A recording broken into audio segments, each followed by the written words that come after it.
Lolo Mars, ito na po yung mga pako at saka martilyo. Kompleto naman na po ata ito. B-boy, Lolo Mars. bakit ka ba malungkot?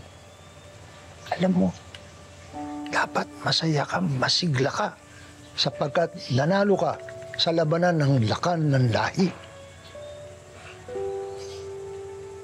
Tsaka isa pa, di ba dumating na ang mga magulang mo? Ay, alam mo ba, kamusta mo ako sa daddy mo, ha? Magkaibigan kami. Pero mas magkaibigan yung mga magulang ko at yung magulang ng iyong tatay.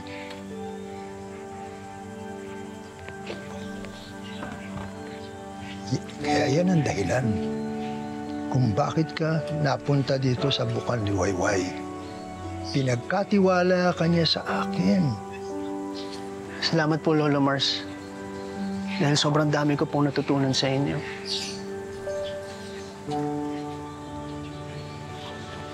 Bakit ba malungkot ka pa rin? May mga nangyari lang po, Lolo Mars, na di gaanong maganda.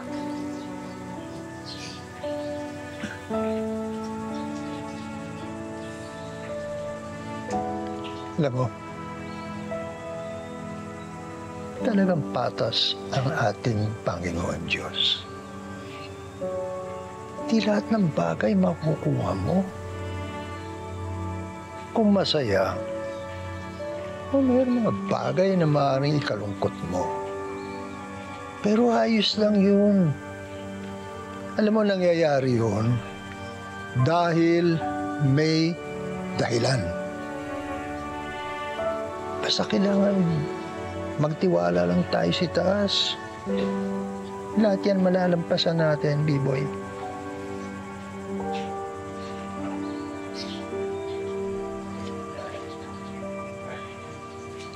B-boy, pwede ba kitang makausap ng masinsinan? O ano man, ano po yan? Alam mo, ako'y tumatanda na, nanghihina na. At meron akong isang misyon na baka hindi ko matapos. Kailangan ipagkatiwala ko sa iyo. Kailangan tapusin mo yun, B-boy. Pangako mo sa akin na gagawin mo. B-boy, nakikiusap ako sa iyo. Ikaw na ang bahala. Sige po, Lolo Mars. Sabihin niyo lang po ako.